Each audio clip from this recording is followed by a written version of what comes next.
Around the Block with Cody Diesbourg and Brigitte Pellerin.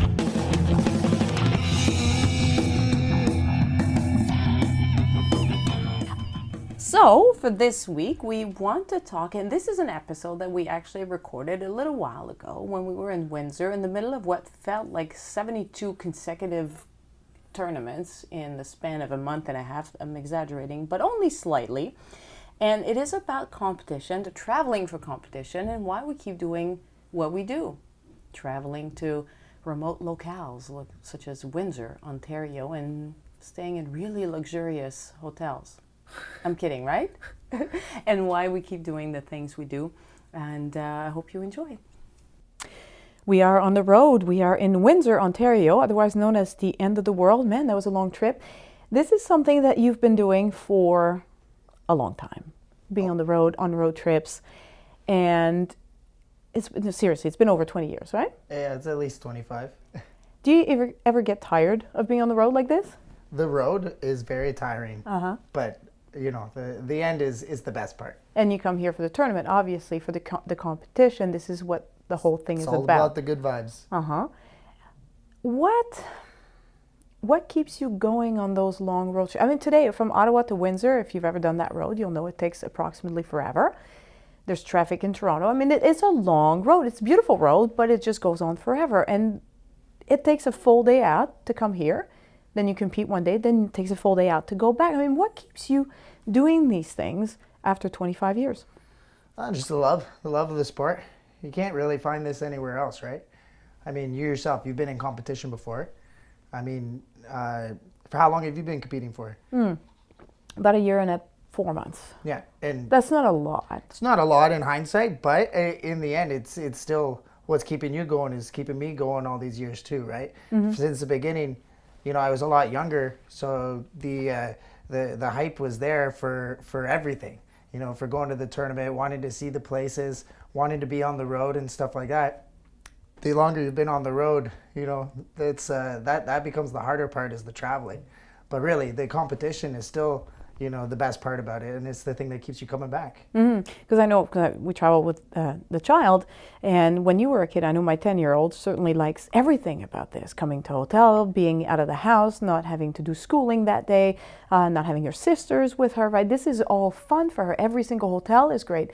I'm a little bit older. I've traveled a lot in my life, not for karate tournaments, but I've traveled a lot. To me, you know, another Holiday Inn is just like, yay, another Holiday Inn. The thrill of that part of the thrill is completely gone. So is the thrill of the 401, but yet we keep doing it anyway. And so at some point, yes, this is what it's about. So the kids like everything about it, and I'm sure you did when you were a kid, jumping on the beds and doing all that kind of stuff. Yeah, right. I mean, just even the road trip itself. You know, being in the car with my karate instructor and my mom and just taking road trip with different people and having those interactions along the way is pretty funny. I mean, you can't really make stuff up. It just comes as you go, right? You see something along the way that nobody else saw and it gives you a good giggle along the way, keeps you busy. People are cracking jokes and, you know, lots of coffee now though. When I was a kid, there was no coffee. I think that was a prereq. There was no caffeine allowed. Because I was already hyper enough, so I could just imagine what my parents went through, and even my karate instructor.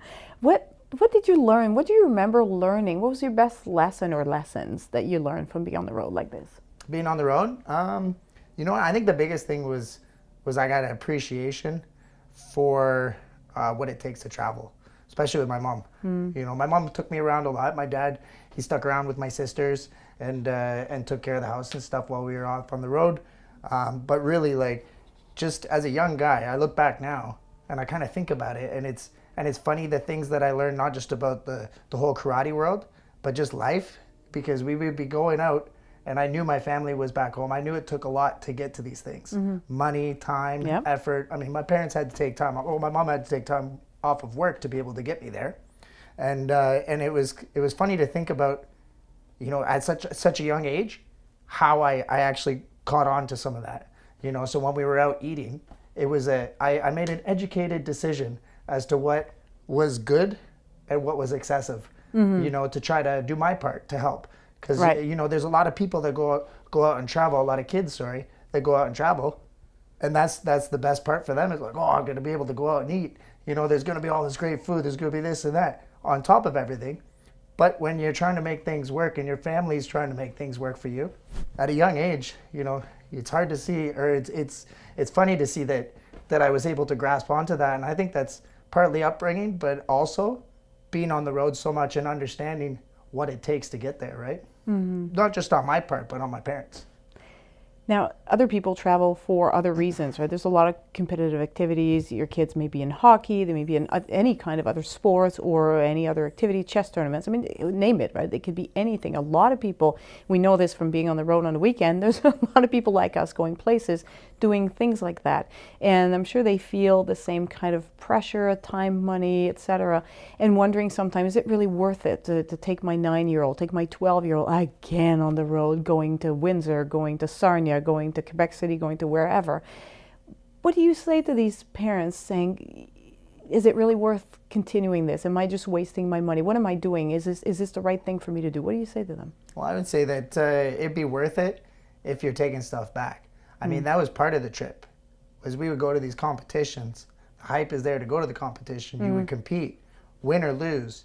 That ride back was a great teachable moment. And I mean, there was lots of times where coming back, you know, I'd say, oh, Mom, how'd I do? And she went, well, do you want to hear from Mom or do you want to hear like the truth? Oh dear. And I was like, let's hear from Mom. She goes, you were great, honey. You're the best. And it was just dripping with sarcasm. And I'd look at her and go, okay, now give me the truth. She goes, well, it wasn't your best performance. And let's talk about it. Right. And there was moments where I also said, hey, Ma, you know, I felt really stiff out there. It did not feel like my best performance. And she went, well, oddly enough, you look great out there. So it was good to get the feedback. And for like, thank goodness my mom was honest for me, right? But she also gave me that chance to you know, turn that away, right? And so she said it, you know. There are a lot of coaches that will say, you know, it's the ride home after a game or a tournament or something is not the ideal time to start criticizing unduly. I mean, you know, don't beat up on your child if they haven't performed quite the way they were supposed to.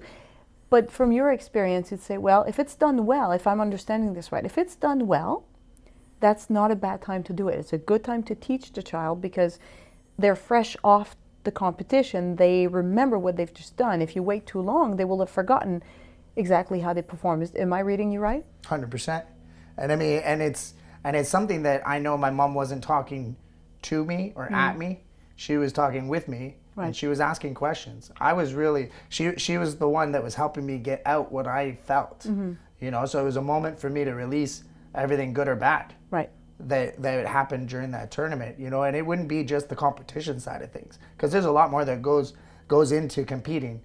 You know, if anybody has been in a sport where you're going and you're meeting up with the same people, you know, month after month to compete, there's a lot of other things that are going on. You have the politics of the sport. You have even kids that are playing mind games already, right? There's things like that where people are there's a lot of strong personalities out there, and everyone's trying to win, you know, and there's some people that don't play nice, and there's some people that do. And those were moments too where it wasn't just about how you did in the ring, it was also about what happened outside of the ring and how that made you feel. And to be specific, because I've had the experience going back home with my daughter, where sometimes we'd go home with a bunch of gold medals, sometimes we'd go home with no medals, or sometimes we'd go home with a silver or bronze medal or something like that. So I've had the experience both of going home on a cloud, right? Like, whoa, we rocked it today, we did super well, and then being happy about that, obviously, on the ride home. But we also had the experience of going home saying, "Gah, what was that?" Or I don't understand. I thought I'd done well, and somehow I didn't win today. And what happened? And I try to work very often. These are long drives home, so I have a lot of time to talk with her through these things. But for instance, if we've won that day, we did well, we got a gold medal, I will say, yoo-hoo, so we celebrate a little bit. But then I try to talk to her a little bit also about, well, this was great today. On the other hand, we don't want to just sit on this. Now we'll keep working on a particular thing. We did our kata was this, or we'll work on this drill for sparring. And here are new goals that we should set for ourselves now to make sure that we stay at that level and or get better. Because the people at those tournaments, they've been watching us today, they saw us win, and they'll try to beat us next time. So how do we stay ahead? So I use those long drives home to either talk about the next goals that we should have, or if we didn't win that day, about how we should work to next time do better. And I try to find this a good balance to be honest with her and hopeful and try to finish on a positive note, certainly. Am I doing this right, do you think? Is that what you'd say is That's what worked for me. Right? I mean, everything that we did was to feel good at the end, right? Whether you were getting out the bad stuff that you felt, Right. you have that moment of release, but then you also have that moment of, okay, so now that you got that out, what's the next step? Right. Right? And the same thing with winning. You get that, yeah, woo, like you're saying, and then, yeah, what's next? Right? And then you've already had that release of good pride and stuff, and you don't want to get too much of it, because then you start going into that realm of being cocky, and then you Right. won't get better. Exactly. Right? And so that's something that afterwards, yeah, you have that stage, that planning stage on your way home, and it's still while you're hyped up.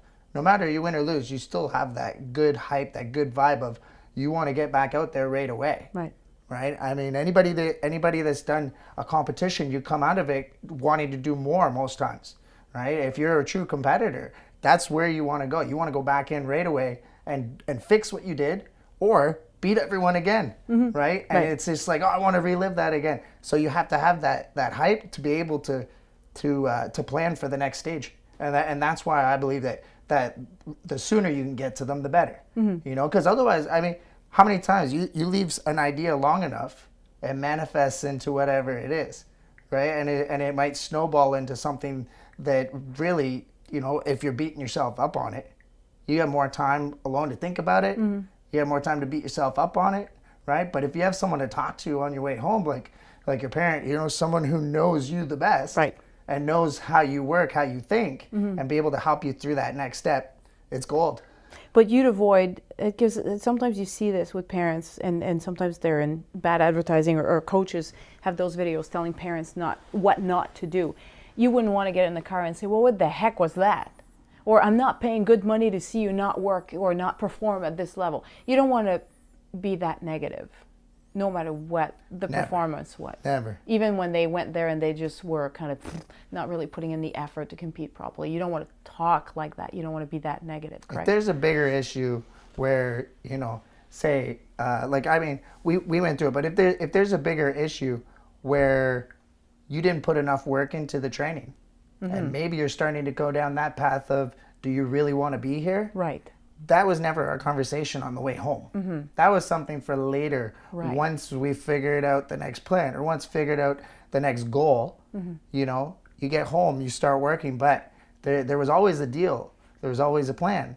My mom had a great conversation with me before when I was younger about the fact that what I'm putting into it and what my family's putting into it. And not just my parents, but my sisters too. Yeah, they had to sacrifice things so that your mom could go with you. Exactly. And money. You know, they're giving up chance to hang out with mom too. Right. You know, and so, you know, I really appreciated it when I could comprehend what everyone else was doing for me, and that made me actually train harder.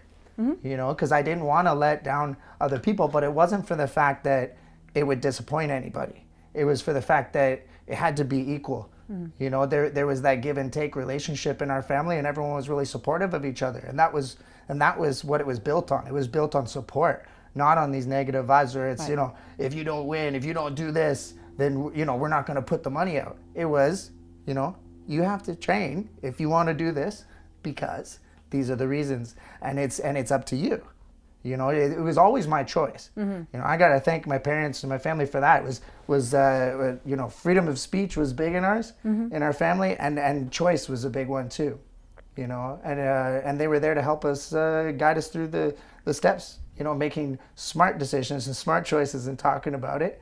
But they still ultimately put the choice in our hands, right? So if at some point you had decided, you know what, Mom, I'm done competing, they would have been okay with that? Actually, funny enough, I did try. Well, I quit once, Right. But it lasted from one night to the next day, and it was, my mom said, I said, you know what? I got home, I had a bad day at training, and I think I must have been 7, and I was like, oh shit, I'm not going back. I'm never going back to karate. That's done it. with this. Yeah, I'm done. And I think I must have threw my bag down or something. She goes, okay. And I kind of stopped and went, really? That's it? That's Right. it? Okay. Well, the next morning, guess what? My bags were packed. She already knew. My bags were already packed. And the next day I said, we going to karate, Mom? She goes, yep. Grab your bag. Let's go. All right. So there was no pressure on you have to do this. Right? It was, I mean, the thing was we knew that we always had to do a sport. But we didn't have to compete. Right. And we didn't have to win. And we didn't have to be good at it. Right. It was we had to stay active. And we had to enjoy what we liked. And do your best. And do our best, If you yes. commi- And if put you in the commit, effort. If you're that's going to commit to it, do your best. Then you have to train And I and think work. that's the important lesson there was you don't have to win, but you do have to put the effort in and you do have to do your best. I had once the experience of going home after a disappointing, and I had done very well that day. I must have won gold or something. And my daughter didn't do well that day, and she was in tears in the car. And then saying to me, almost accusing me, and like you, blowing off some steam. I don't want, I'm done with this. I don't want to do this anymore. And she looked at me in tears saying, why do you let me do this? Why do you make me compete? Why do you make me feel like this? Exactly. And I said, okay, take a deep breath and let her cry a little bit, which is, sometimes it's fine. You have to just release some of that emotion. But then we had this big talk about, hey, you wanted to do this. I mean, she'd bugged me for 2 years to join the competitive Well, I team, remember right? that when we were asking her to be on the team, and she's like, well, we still have to think about it. Right, because Yeah. Mom wasn't ready to commit to that. But then once we started doing it, then she really had to do it. And she really loves it. But that day had been difficult for her. And maybe she was tired to do something else. I mean, things happen in a child's life. Sometimes they get overwhelmed and just want to quit everything. But then we talked about it, and I said, listen, it's the point of competing was never to win. The point of competing was always for you to get to be the best you can be. And so there are days when it's going to stink. You're going to go out there, you do your very best, and you're still not good. Some other times your best is just average for you. It happens. But over time, and if you keep doing it and you keep trying and you keep working, you will get better. There is only one way. I remember telling her that. One way for you to get better. There's one thing you have to do, is not quit. Yeah. And if you don't quit, one day you will be better. And if you quit, then they won't happen. And that's it. There's nothing more complicated than that. It's simple. It's not an easy thing to do, not quit. Yeah. But it's simple. And to keep always that in mind when you have, especially children who are just disappointed and overwhelmed, to just tell them, you know what, all you have to do is not quit. And then make them talk to their instructor, because I'm sure this has happened to you, right? And It's you'd all be able about to say the same thing. experiences, Yeah. right? Mhm. And that's the nice thing about being able to go through it yourself and then passing it on Yeah. to the others, Mm-hmm. right? And I mean, I couldn't have done it without my peers and my instructors, and although even now the other competitors, to be able to have this this thing that you love and Yeah. try to really put it out there, because when you're inside your dojo, you're safe. I mean, that's where we say you're allowed to make mistakes, Right. That's your comfortable space to make the mistakes, Right. and nobody's going to judge, nobody's going to care. We're going to be there to help and pick you up when you fall down. But when you're in the ring, you're there by yourself. And then they have those numbers after, right? That's they right. show you a 4 or a 5 and say, oh, really, I don't like That's right. that. People are judging you. They're Right. called judges for a reason, Exactly. right? And then in afterwards, it's really you, not just against you anymore. It's you against the world. That's Yeah. what it seems sometimes, right? But what helps the any competitor is having people who are able to frame the mind and be able to say, hey, this is, you've been working at this. You know how to do it at the dojo. You made your mistakes. Now it's time to perform. And my dad actually used to tell me one thing that still sticks in my mind, and I still, when I need to pull into something, I say it to myself. And it's just when I get in there and I'm starting to feel like things are weighing heavy, is I just tell myself to put on a show. Yeah. And that was his big thing. He used to say, hey, buddy, put on a show. And that was it. It was that simple. And then it gave you that chance to be like, you know what? I put in the work. Now I'm going to just go out there and do it. And that comes with the experience to be able to let go of the fact that you're competing against other people. And then you actually go back into your training mode and everything that you've done, where you're not competing against other people. Now you're competing against yourself. And then that's really where you see people excel in the competition world, is when they don't care about the other people. Yes, they're there to help you and push you to be better, but really you're competing against yourself. Right. You know, and you have these other people that are judging you, but it is opinion based in some of this, right? So And sometimes it's biased. Hey, sometimes it is, and sometimes it's not. But That's the the more worst. that you fixate on what other people do, the less you take control of what you're actually doing yourself. You know, and so when you give people the power, you give the judges the power to make your decision, you know, or to how judge they your feel. fate. Yeah, That's right. And the other competitors who are possibly playing nice or not nice, you let them, you know, take your competition, take your training into their hands. Then it's, you've already lost. Right. And so staying in the moment, staying in that mindset where you're up against yourself, and that's really how you let go and start showing off and putting on a show. Yeah, because there's a lot of disciplines like this where it's judges deciding if you do well or not. It's not like a score, right? It's not like a hockey game where the team with the most points wins.